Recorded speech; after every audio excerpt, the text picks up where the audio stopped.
This is episode number 479 with Laurie Wright, Finding Love Again After Divorce. Hi, everybody. I'm Sandy Weiner, and welcome back to Last First Date Radio, where we believe it is never too late to go on your last first date. And our guest is a perfect example of that. So, if you do need support on your journey to lasting love, I wrote a book for you, and it's called Becoming a Woman of Value: How to Thrive in Life and Love. It's filled with 30 chapters of stories and exercises and tips to help you step more fully into your value. And the three sections of the book are show up, stand up, speak up. These are the steps that I've designed to help you really be the best you. And you can find it now on Amazon for Kindle or paperback.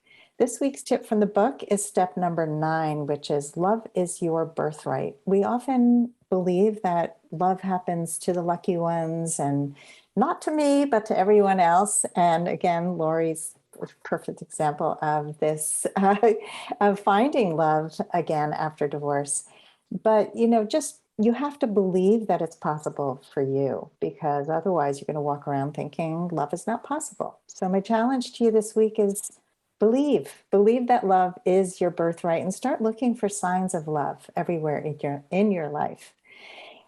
Before I bring Larry on, join our Facebook group. It's called Your Last First Date, and it's for women over 40 who are tired of groups that are all about complaining and going nowhere. This is a group that will guide you forward in a positive way. So join us at Your Last First Date. And now for my guest. Laurie Wright is known as Not Your Average Grandma. She is the founder of the Second Half Spark School and the host of the Not Your Average Lives podcast. Her mission, not her passion, is to is to help empty nesters who feel passionless find more purpose so they can spend the time they have left doing what lights them up in a way that no man can do. I love that. Welcome to the show. Yes, I'm very excited to be here, and I love the name of your podcast. I think it has such a ring to it, and it makes people think when they hear it. Oh, thank you. Well, so does Not Your Average Grandma. Because as I was showering when I was getting ready for this, you know what I realized? I realized my last first date was June 1980. Oh, wow. I have not been on a first date since with a man. So I've had lots of, I thought of dates. It's not just dates. You go on a lot of dates with people and just exciting things. It's just, romantic date. That was my last one with my ex-husband. And of course I'll get into how could I have not gone on another first date if I'm married again? Right, exactly. Well, we're having a first date here and I'm enjoying That's it right. so far. We are. Yeah. You were married for 25 years and then you got divorced. So at what point in your marriage did you realize that you had to leave? So gosh, I was one of those people that had a really like a good marriage. We got along. I liked him and he liked me, and we were like best buds, but we didn't have a lot of passion in the marriage. And so we were really good partners in raising our kids. I think we had the same values. We had the same opinions about how to raise kids. And so I think that was the hardest part, was at some point realizing I want more than this. I deserve more than this. I deserve to, feel. My ex-husband wasn't very affectionate. And I always felt that he didn't have that soul deep love for me. So, and I had a soul deep love. And I knew what that was like. And so, and I also knew that when I married him, I was on the rebound, and in my gut. And I always talk to people about listening to their gut and, and ultimately, so something below the neck, and I always did the above the neck, what's logical, what makes sense. And so I was recently out of a relationship that I was, head over heels with somebody, and I wanted to marry him. And this was my next first date, my ex-husband. And so we had a very rapid, fast relationship that led to within basically 8 months, we were married. So, and I knew I had this little,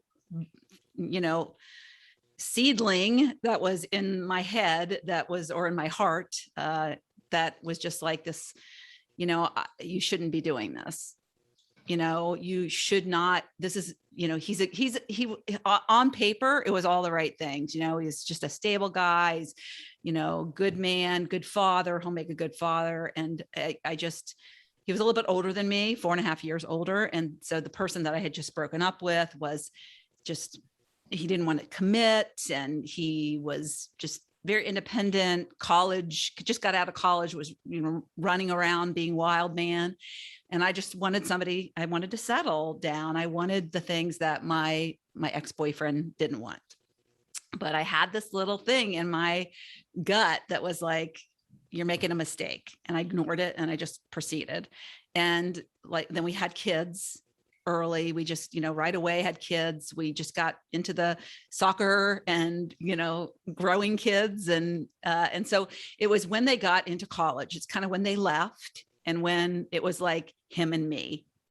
And we were growing differently. I felt like I was very much into personal development, expansion, like spiritual expansion, like learning more about myself. And he was very caught up in, money and, material things and, satisfying himself externally. I was going inward and he was outward. And so, yeah, so he ended up working in a different city. And so we only even saw each other on the weekends. We didn't even live together during the week. So it was a slow separation and disconnection that happened probably over a period of like 3 years. I can relate to so much of your story. I think that so many can. I think when relationships end, we can usually look back and see, you know what, there was an inkling, but we thought, yeah, maybe things will get better with time. I mean, I married on the rebound too, and left because of the passionlessness of my marriage, but we didn't even partner well with our kids. So at least you had that, which was good. Yeah. But well, it's funny because he was a police officer. So he worked like opposite shift. And so a lot of times I was solo parenting too. So he had an odd schedule, which I think in some ways it maybe made us work better and longer because we were kind of in tandem and passing in the night. So, yeah. And so I basically, realized that, and we stopped being sexual. So there was no intimacy in the relationship. We had been to counseling. I had wanted to get divorced when we were about 6 years in, and he really fought to keep us together. So I agreed to counseling and I said, okay, let's do counseling. I kind of fell back in love with him. Just you can repair, you can get things back. I learned that, and it takes work. And it's not like we didn't try. And then after we've been married 16 years, he had an emotional affair with some much younger woman at work.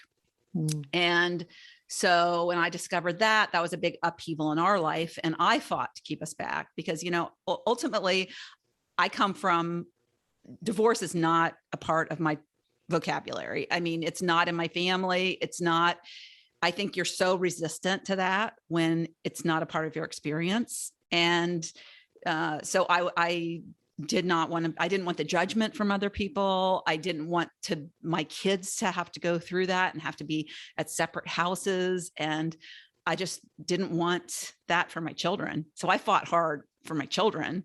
So we went back to counseling and we repaired it and got back together.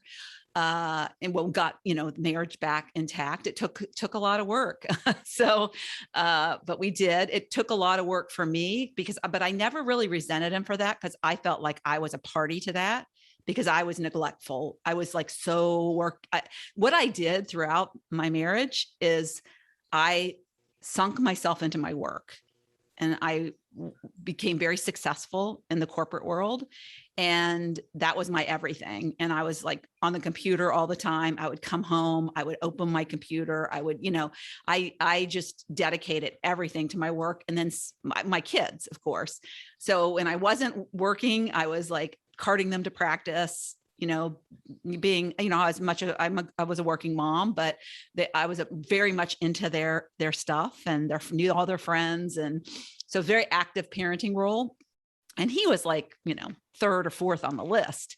So of course he's going to seek something elsewhere. So I felt I took a lot of responsibility for that. And I think people need to do that. They need to look inward. Like if your spouse did something, what did you do to help contribute to that? It's a two-party system there.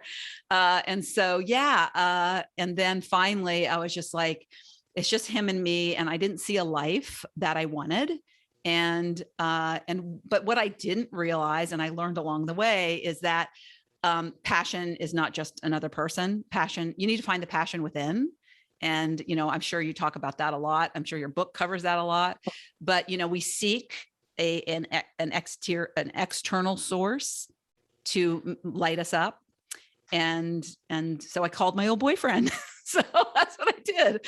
I did a little Google search, and one night when I had a little too much to drink at a wedding, and I was actually on a trip, and I was in a hotel room, and you have a few glasses of wine, and his name had come up recently at a reunion, and somebody asked me about him. Have you heard, what he's doing? And I was like, oh. And I said, no, has he ever been married? Because he was kind of like the gallivanting, not marrying type. And the person that I was talking to was a friend he had played rugby with. And he said, well, last time I saw him was a year and a half ago, and he wasn't married. So I'm like, okay. So, and this is like, we're nearing 50, right? We were in our late 40s. So I just couldn't get him out of my head. And so I went to a wedding like 3 weeks later, and I basically Googled him, called him. I was still married. So, and I don't know that I ever shared that, but I'm very open about it. I mean, my ex-husband knows, my kids know, everybody knows. But I called him, left a message, and then he got the message and called me back. So we went on a lunch. We met for lunch a few days later, and we don't live in the same town. We lived 2 hours apart. So we each drove halfway, and we went to lunch. And that lunch, within the first 10 minutes, I knew that I wanted to see him again. And so that lunch was the real turning point for me in making a decision that changed the rest of my life. So I left that lunch, and we actually sat there talking for 7 hours. So lunch turned into dinner, turned into like after dinner drinks. And we just, caught up on life. We hadn't seen each other for 27 years. And we caught up on the life, and he was dating somebody. And when he walked me in my car, he wanted to like, hey, he's like, come down and come to the football game next week. And I'm like, I am married. No, I cannot do that. I'm sorry.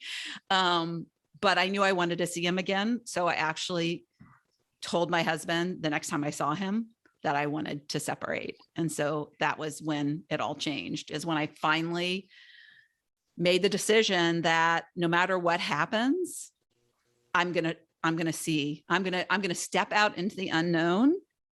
And I got to the point at which I was more scared, because it's all a scary situation, right? We're so scared to leave our comfort zone. We're so scared to be judged. We're so scared to upset the apple cart of our life.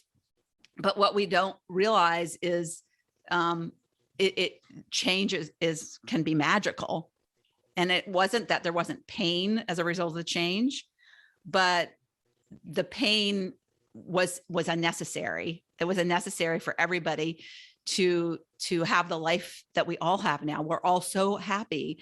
My ex-husband's happy. My kids are happy. They have step parents they love. So we don't see that when we're in the, what do I do? We don't see that. It's an unknown. It's something we haven't experienced, and we only tend to look at what we think and but it's based on our past experience. And what our past experience is like horrible stories about divorce. That's where we go. And we never think about like the positive things. We don't ever allow our brains to go there, because we just are safer to stay where we are. And so that was kind of the impetus that led me to a whole brand new life. Wow. So you made that decision not knowing really what the future would hold, No. but knowing that you couldn't stay in what you had because this type of feeling was available. Like Yeah. that's what I'm taking away, because when you live a passionless and separate life, which I can also relate to, I don't know if it's true for you, but I definitely turned off like passion receptors in myself, because otherwise you can't survive. Like you're finding other ways, like your work, your children. I had my friends, I had my job, and but it's not enough at some point. And there's a part of you that's been put on hold because you haven't been fully fulfilled. And so knowing that that kind of feeling is possible, there's like a catalyst to Yes. making that choice, right? Yeah. And I believe that when you're not truly happy and lit up, you're not living authentically, Mm-hmm. and you're robbing the other person of a lit up life too, because how can you be happy being married to somebody who really isn't happy? Yeah. It's a ripple effect. When you're happy, it ripples to other people. When you're unhappy, it ripples to other people. And so I was depriving him of more happiness. And that's what I saw afterwards. And so I think once I realized, I was kind of like, even though he fought it and he didn't want to separate and divorce, it was just him being scared of the unknown, just like me. But he would have rather, have you heard the story about the person sitting on the nail, or the dog sitting on the nail, and the person walks by and says, "Oh, your dog's crying, sir. What? He's sitting on a nail." And the person, and why won't he move? Why won't he get off the nail? And the person says, "Oh, because getting off the nail is going to hurt more than sitting on the nail." And so that's what he was doing. He was, that's the fear. It's going to not hurt, right? Is when you get off the nail, but you're at the fear of it hurting more. And so that's kind of where he was. He was sitting on the nail and he wasn't getting off. And I made him get off by saying, I'm done. I can't do this. And the thing that is always an option, because there's multiple, we only think of option A and option B, right? Staying or leaving. And so what would happen if like there was another possibility? Another possibility would be leading us back to a better union, a better, more passionate marriage. So you never rule out with the possibilities, right? And so I just kind of knew I needed to go on that journey. And it's funny too, because the thing that really is crazy is that the boyfriend that I called, he and I had a very tumultuous relationship. We broke up, back together, broke up, back together. But it was mostly me wanting to control him and him being resistant to that control, because I wanted him to settle down and he wanted to gallivant around, to go play rugby, go with his rugby friends. He wanted to date other people. He did cheat on me. And so there was so much hurt and so much distrust in that relationship that I broke it off. I finally broke it off and I said, I can never trust you. It's not possible. And that's what hurt so much, is I basically did it because I knew if I did end up marrying him, we'd probably end in divorce, because, we fight and there's just like this like constant struggle. And, so I convinced myself, and I thought, my eggs will be dried up by the time he's ever ready to get married. I was not the patient kind of person, right? And I'm like, I was kind of like, I'll show him. That's like the immature woman that I was, the immature girl that I was. And so How old were you? I was 22. I had just turned 22 when I got married. I was like 2 weeks into, so I was 21 when I started dating my ex-husband. And so Wow. very, very young. So I did not want to have a conversation with him before I got married, because I thought if I do, he's going to talk me out of getting married. So isn't that like that's a sign right there that I shouldn't be getting married, right? And I remember when we got engaged, my ex-husband, and I woke up the next morning, and the first thing that came to mind was, am I doing the right thing? And when my husband now proposed to me, all those years later, when we were 50, I was 49 when he proposed to me. And I was so excited. I was like, I'm going to call so-and-so. I'm going to call so-and-so. It was like this amazing feeling of happiness. Mm. That is what I wanted. And so going back to, like, I think I was talking about, we're not living authentically when we're unhappy. When we're in these unhappy relationships, we're not aligned with the person we're supposed to be, because the person we're supposed to be is filled with joy and happy and passionate about the life they're living. Yeah. And so I, at some point, realized that I was misaligned as I started to do this journey. But I will say that the one person who I always felt this deep level of, I can be whoever I am. He sees through me. He looks in my eyes and he can see my soul. I never have felt like that with anybody else. Mm. And that lunch date that we went on, that feeling came back within 10 minutes of, like, he gets me, he allows me to be, he sees me, like, and I can be exactly who I'm supposed to be with him. So it was it was like this first moment of truly stepping in to where I was supposed to be, what I was supposed to be doing in the world. And it took me a few years before I changed careers, because ultimately it's the work we do that lights us up. I mean, he helped light me up, but ultimately love fades as the honeymoon period gets over. I will say also that we've been married 12 years and I have never had it so easy. I mean, the first year and a half was hard because he would have been a bachelor. He was 52 when he got married for the first time. And all of his friends didn't think it would last. All of his friends were like, we're penciling in your wedding. And so, yeah, that was really funny. And they were like, felt sorry for me. And when I heard this a little bit later, that they felt sorry for me when they met me, I said, hey, don't feel sorry for me. I knew exactly what I was getting myself into, because I had version 1 of him and this is version 2. But there was such a, and I got this very early on from him, that he was committed to making it work. We had matured. We weren't like fighting. We weren't, trying to be right, right fighters. And there was this gratitude of having finally come together.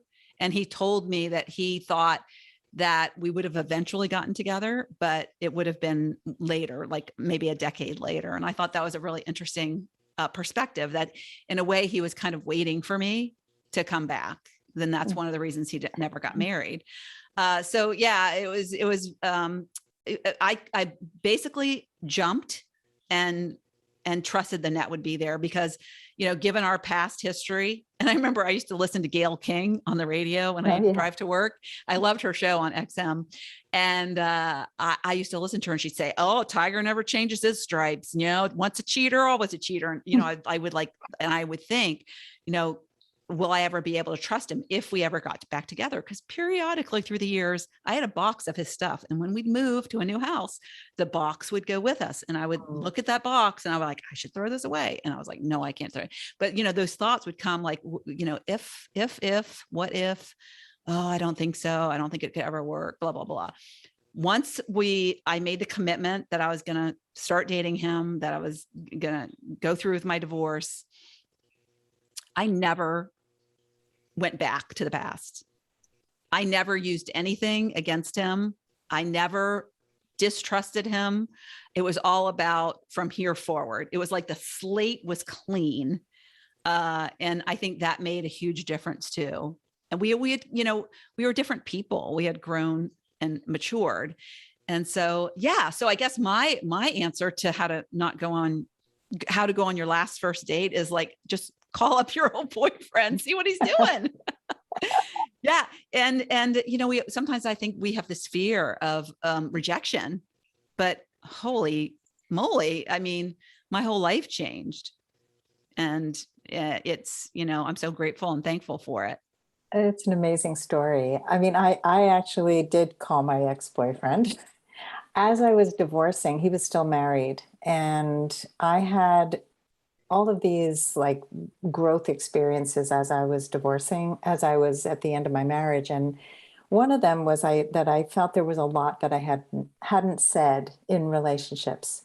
And he was like the love of my life from 16 to 21 or something, or even longer. It was like a 7-year period in my life. And I I wrote to him and I said, you're probably shocked to hear from me, but I'm in the process of getting divorced and I'm just curious to know some things about our relationship. Did you love me? Was I your first? You were mine, and I had all these questions and he was so gracious and, answered all the questions. And he said he married late in life. He was probably in his late 40s when he first married. He had very young children. And he said, that he's married for life, even though they fight sometimes. He can picture himself in rocking chairs on the front porch, getting old together. And like 3 years later, he was divorced. And so someone had told me, "Oh, he's divorced," and I thought, "Oh, this would be fun to like reconnect." So he lives on the West Coast, and he was coming to the East Coast, and we had some great phone calls, and then we got together. It was just like we never had we never had that kind of relationship where I didn't trust him. I didn't feel the fact that I had to ask if he ever loved me, if I was his friend, like we were just not communicating, but I was just madly in love with this guy. And so it was kind of lackluster when he came.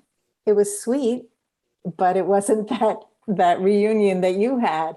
But Yeah. I think, in any case, just to sort of explore, if you do have a question and you're curious about an ex, there's nothing wrong with going there, and you never know what's going to happen. And I love that it worked out for you, and that you also left your marriage not knowing what was going to be the future. And I also want to point out this clean slate thing, because I think that is such an important point to highlight. There are so many people who will constantly look back at who somebody was, or even if you're in a relationship, you're always pointing out, you used to do this, or you're always like this. And it's the worst thing we can do.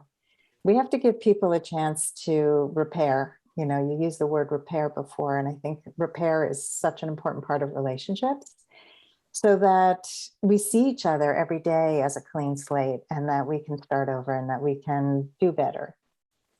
Let's take a quick break to hear from our sponsors. This episode is brought to you by Amazon Music Unlimited. You can listen to over 70 million songs and thousands of playlists and stations. Plus, you can now stream your favorite podcasts like Last First Date Radio. You can listen to any song, anytime, anywhere, on any of your devices, your smartphone, your tablet, your PC or Mac, Fire TV, and any Alexa-enabled devices like the Amazon Echo. Get Amazon Music Unlimited for free for 30 days. Just head on over to getamazonmusic.com/lastfirstdate to learn more and claim this offer. Just a little story, side story, just to show an example of what, it's given to my children. So he didn't have any children. And so he inherited these two grown daughters, and now 6 grandchildren, which have all been born since we've reconnected. In fact, my 2 girls weren't with their spouses when we first got together. They were single girls. And so they would hang out with us. They would come down to the football games, because I live in a college town, go to the football games. But just as an example, Christmas every year, I was the one who organized everything. I was the one who went and bought the presents. I would talk to my ex-husband. I'd say, we're going to get this. Okay. What do you think? Yeah. I think he liked it because he didn't have to like make any effort. In hindsight, I wished I had said, "Hey, why don't you go get something for the girls?" But he never took any initiative, and I probably robbed him of that. And looking back, but he still didn't take any initiative. And my husband is he takes initiative, but he was on his own his whole life. And so every Christmas, and it started with our first Christmas together, he appears with wrapped presents under the tree for my girls. And a couple of Christmases, he's like shown them to me, and I'm like, no, they will not like that, and he always likes to find a deal too, right? My girls are picky, especially about clothes. I tell you, every single thing, and he never will return the stuff. And he's like, no, I'm getting them. He's like stubborn, a little stubborn too. And the things that he has gotten him, they love and they treasure. And it's created such a cute ritual, even though they're now like almost 40, they're in their late 30s. But every year he goes off and he gets, now from our sons-in-laws, something just from him. It's not from us. It's nothing that I've influenced in any way. So yeah, I mean, it's a small example, but, and I will tell you, in the beginning, they knew my history with him, because I had said to them as teenagers, oh, you don't ever want to get together with a guy like I dated in college. Oh my goodness. You want to find somebody who'll commit to you. Right. So they had the story in their head that he's like this bad guy. And so, like, how do you explain to kids that, are of dating age that, your mom's dating this like old asshole? So yeah. But I think they always knew that one of my daughters, she's kind of a romantic at heart. And I think she thought it was kind of like cool that he had never gotten married. And he even said, I've never found anybody like you. And, you've always been kind of like the top. And so, and then my other daughter, who's like more the skeptic, is like, oh yeah, mom. Yeah. And you believe that? So it's kind of funny, the dynamic, but, they quickly realized that he was very committed and that he loved me very much. In fact, I remember he said to my one daughter one time, we went on a trip together, and, she just ended up coming with us. It was fun. It was to France, and it was a rugby trip. And so she had just broken up with her boyfriend. So we were like, honey, come along, you'll have fun. So she did. And I remember sitting there on the couch one night, after we had been out, and he looked at her and he goes, I really love your mom. It was like the sweetest thing. It was so sweet. And she goes, okay. I don't need to hear that. It was so funny. So I was like, yeah. But yeah. And so they have this whole relationship with somebody that they would have never had a relationship with. And they have, his mother is amazing and she's still alive. So now she treats them like they're her grandchildren. And then my ex-husband married somebody and she didn't have kids. Oh, wow. So yeah, now she kind of has these kids. So it's like, and then we get along. We've had 2 weddings together, and that can be a nightmare for some people who get remarried. It's been great. In fact, my ex-husband's parents and sister stayed with me in one of the weddings, because that was one of the other things that are very hard about divorce, is that you may have a family that you really love. And I had a family that I loved. He had siblings that I absolutely loved. His parents I absolutely loved. And so, it changes the relationship there. But you end up, if you really care and the love is there, it's reparable, and it comes back together after the initial couple of years. And I think a lot of people are waiting for it, like, she's making a mistake, and we'll give her a couple of years. And then after a couple of years, they realize, oh, must have been the right thing to do. Right. It's okay to come back. Right. Yeah. It's kind of like you got to earn the kind of the trust back after something like that happens. Yeah. And you bring up a lot of really good points too, about how so many people want to know that the happy ending. They want to know that everything's going to be perfect if they get divorced, or that their kids are going to be okay, or they're afraid to leave. I mean, I have a friend who's in a horrible marriage, and it's both her and her husband who are at fault. But talk about contempt and, oh my God, like the worst. And she complains all the time. I actually don't really talk to her anymore because I'm tired of hearing it. And there's some other stuff that came up around COVID that was like, but it's like, why do you stay? I'm afraid. And their kids are all grown, they have grandkids, so it was interesting. My daughter, who's married and has 3 kids and lives in Israel, I talked to her the last time I was there, which was just a month or 2 ago. And I said, what was hard for you about the divorce? Like, what was a challenge? And she said, the divorce wasn't hard, the marriage was. And I thought that was a great answer, because staying in a marriage that doesn't work is a terrible example for your children. It is not comfortable for them if it's not comfortable for you. And there are things they see, I had a mediator who said, the children are the doormen of the building. They see and hear everything. And whether you think they do or not, they know what's going on. And so for all those people who are so afraid of the effect on the children, so much of it has to do with who you become after the divorce and how you handle your kids. I spent 2 years making sure my kids were emotionally stable. I did not date. I was starting a new career like you, just like really finding my passions and my purpose and who I had abandoned all those years. And they started to see a very different mom who was a better role model for them. And I have 3 kids, they're all grateful now that we're divorced. He's happier, I'm happier. So I think that's a big part of it. Yeah, that's such a great point that you make, Sandy, because I think that is people lose sight of that. They are so busy thinking, what will people think by my divorce? Instead of what will they think by me standing up for what makes me happy? Wouldn't you rather model, instead of somebody saying what I call a sad, scared settler, settling for the life they don't want, jumping into the unknown to find the life she does want?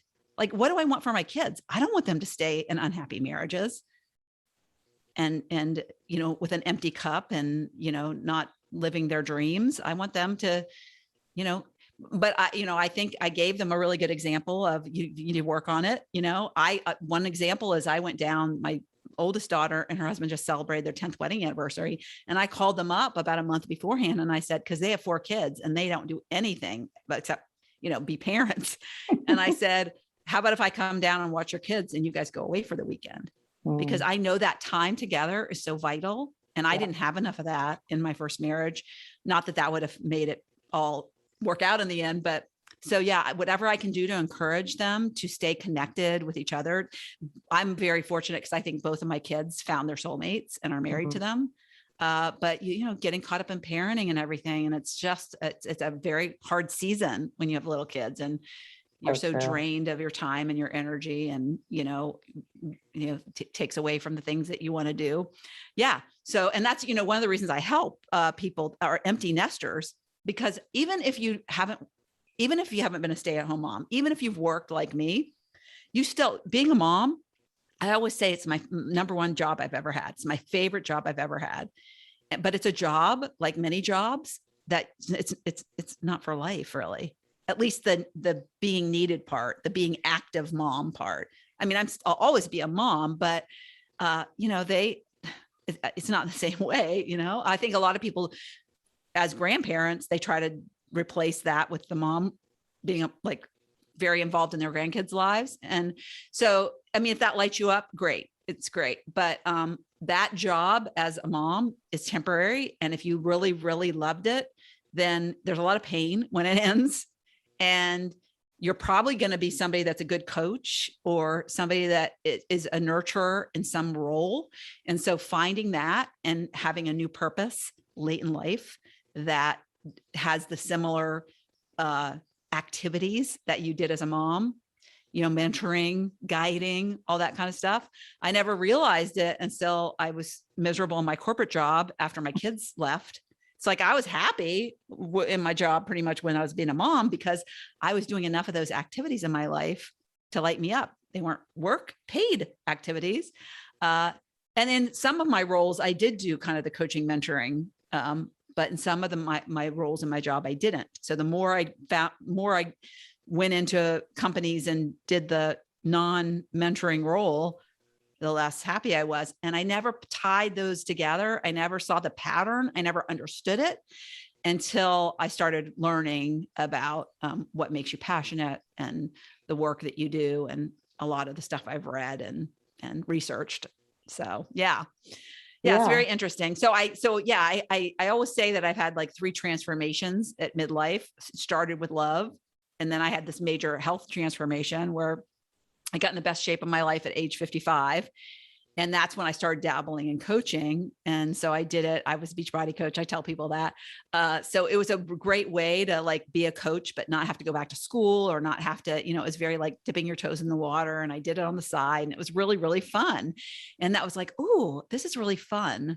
And then it's so funny because every time I would see an ad for like life coaching, or I would always be like, I wonder what that is. And, so to always pay attention to those little things that are catching your eye that make you think that when you're driving in your car, you might think about, or you stop scrolling and you like maybe read it. And so what are those things? And are they trying to drop little seedlings that will lead you to the next thing that maybe you'll be passionate about? And so that led me to a career change and finally leaving my corporate job that I was miserable at. So you became a life coach. Yeah. You went Yeah. to I life got coach school? certified and and I created a program and now I coach people to find purpose. And it's just the most remarkable, and a lot of times I think, and this is what I teach people is where has your life led you? What experiences? And we all, as women who are at midlife or older, we have wisdom, we have life experiences, and we diminish that, we dismiss that. We don't think it's of value, but you have walked the path, the journey that you've walked for a reason. And most of us don't find out what we're gifted at when we're 5 years old. Those are special people, but we have to walk a path before, and those gifts arrive once we've had the experiences. And so I realized one of my gifts is like, helping people, guide people that, big change is possible and big change is okay. And you'll be fine. And honestly, you're going to be better. You're going to be happier than you've ever been before, and inspiring people through just sharing my story. And that's when one day I realized, oh my gosh, I thought I had nothing of value. Mm-hmm. And no, I have a whole life story of value, and everybody has one. It's their own unique version, and it's not the same. You can have a sibling that had the same life as you, but the experiences are all different. So true. And I think so many people just don't know their value. I mean, even as a dating coach, when I'm writing a profile for a person and I say, what makes you unique? And they really can't name anything. Like, what are your values? I don't know.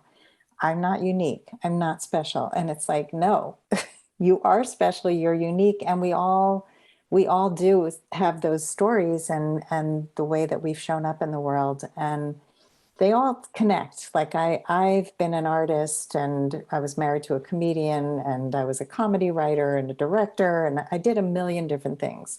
And it felt a little schizophrenic sometimes, like I'm the major ADD. But I had a lot of passions and interests, and they didn't seem connected. And then after I became a coach, I realized they all have a common thread. They're all about creativity. They're all about creating positive change. They're all about helping people be seen, be heard, have a voice. I mean, these were all important things that kept coming up for me. So when you have a good coach like you who can help people uncover their passions and who find out who they really are, because so many people live this little life. And I see behind you have a thing that says dream big. And so I am all and about that's, by the way, that. Something I never did. Yeah. I didn't know how to dream, and I was so busy working that it wasn't a priority. It was like I had all my goals for my work job, but I had zero goals for my personal life. And so dreaming is a very important part of what I do now, because no matter how old we are, we need to have dreams. Absolutely. So, Oh my so God. how do you help people find what they value? Because that's a good interesting thing that people I was just curious if you do anything. I have an exercise in my program, so I was wondering what you do. Yeah. So one of the things that I love is value strings. And I have them mention some of the common things like creativity, family, what do you value the most? And then we go through like, what is family to you? And so all the words that describe family, all the words that describe creativity, because for one person, it's playing saxophone. For the other one, it's dancing. And why is that important to you? So even when we come up with must-haves and deal breakers, we have to connect them to who you are as a person and how you live through your values. And I find that, it's in the descriptor words that we really uncover the values. Like what's your exercise? I'm curious. Well, it's kind of like long and involved I got it in a workshop, and it's like 10 questions, and you write down on a sticky like 10 values, and you have a list, you can probably Google a huge list of values, and you find 10 and you write them down on stickies.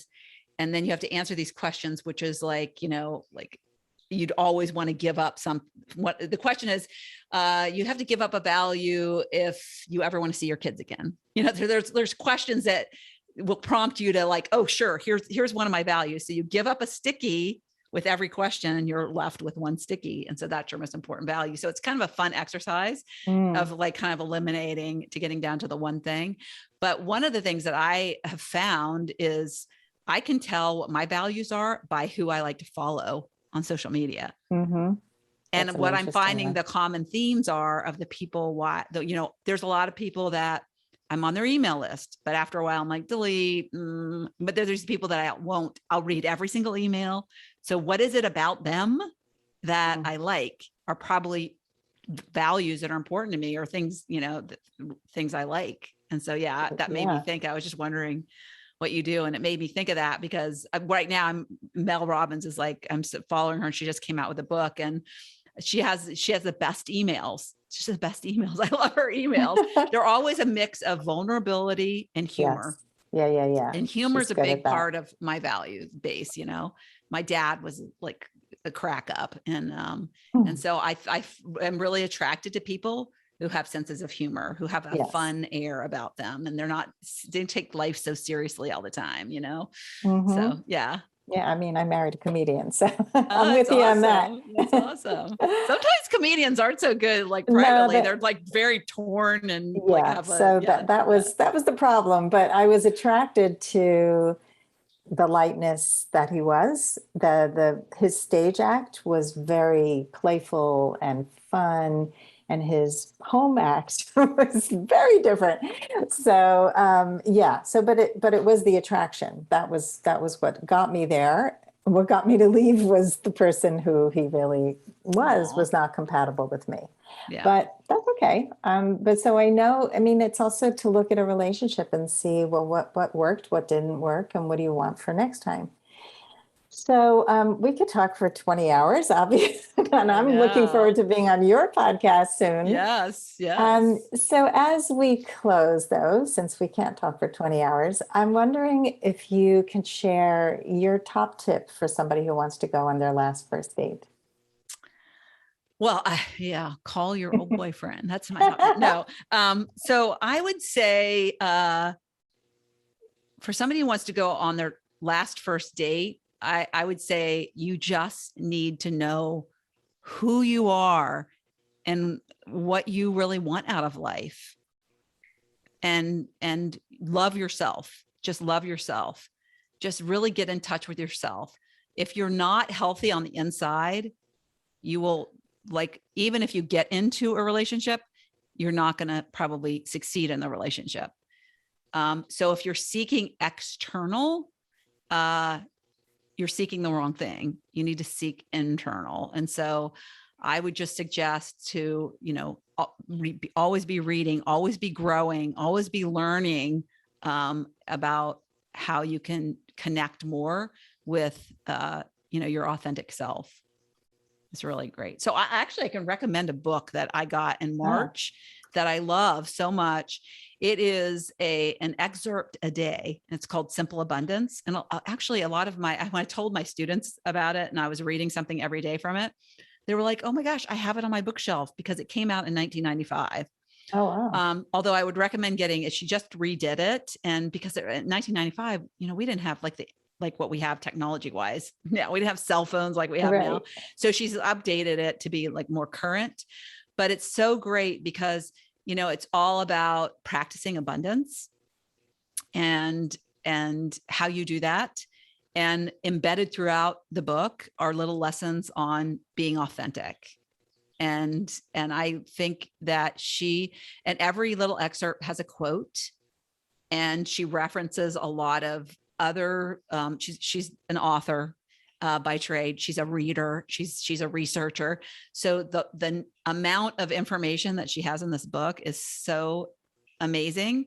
And I have the hardback, and it's not that expensive. It's like 14, 15 bucks on Amazon. But it's just one of those treasured books. And every day I've incorporated in my morning practice, and I sit and read, and there's just like, they're like quotable quotes. I mean, there's like quotes that you want to like copy and stick on the wall. And I'm it's intrigued. yeah, it's just a really great book. And, you know, to me, it's, you know, it all starts with abundance and being happy with the life that you have, because Yes. you can't attract something unless you're first content with what you have. I did a live coaching call with somebody who was in one of my free trainings once. And I remember that was her big goal, is she wanted to find love. She wanted to find love. And I said, well, are you happy right now where you are? No, I'm not happy. And so we went through a whole exercise of like her finding gratitude, and like, look around the room. What are you grateful for? Write down all the things you're grateful for. What if you like never found a man? Like, what if think of the worst case scenario, you could get a man and it could be like a disaster. So be grateful for the fact that you have your own schedule. Nobody has to like second guess your schedule. Be grateful for the fact that you have quiet time and you don't have, nobody's like in the next room blaring the TV, you know? So like, look for all the things that you love about being now alone. And then, yeah, you can still desire to have a person, but it's you, if you're abundant and thoughtful and happy, contented about what you have right now, you know, it's like, you know, thank, and then, you know, you'll receive. So you're telling the universe that it's like a surrender, right? You're like, it's okay. I don't need that. I desire it, but I don't need it. Because when you're needy, you push things away. Right. And so it's just being okay with what you have, and then receiving more. So that led me to a whole, like, practice abundance. That's my tip. Yeah. Yeah. Because, you know, and nobody's ever shared that as a final tip. So I love it for that reason too. But the other thing is that when we are not practicing abundance, we make poor choices in partnership. And you made a choice out of scarcity when you married your first husband, and so did I. And so when you have abundance, you're making choices that align with who you are, with your authentic self. So I really love that. So Laurie, tell us how, like, I know you have a bunch of websites and ways to get in touch with you. So give us a couple ways to find you. So my website, it's actually just like a really short page, is notyouraverage-grandma.com, but you can access my podcast from there. It's notyouraverage-grandma.com/podcast. And I have an abundance series. I do a weekly episode. I interview somebody who has a not your average life once a week. And then I have an abundance episode where I speak to, because I committed in the spring to living from a state, you know, really trying to experience more abundance in my life and living from that state and inspiring people to live in that state. And so that's what kind of led me to buying the book, and then to just like, just share some story how I experienced it every week. And so, so that I'd say just connecting with me on my podcast is the best thing to do, because you'll hear anything that I'm doing in the future. I have the Second Half Spark School, and that launches periodically, but it's not launching right now. So till January, I think, is the next time we're launching it. So yeah. Great. So check out the website, check out the podcast. It's fantastic. Thank you so much for coming on the show and sharing your great stories and your wisdom with us today. And thanks everybody for listening. If you love our show, please subscribe, rate, review, tell a friend. This is how we continue to grow. Here's to your last first date. If you are ready to get unstuck, gain new tools, become more empowered, and finally find your last first date, I'd love to talk to you. Fill out an application to be considered for a complimentary half-hour love breakthrough session at lastfirstdate.com/application. That's lastfirstdate.com/application. I look forward to talking to you soon.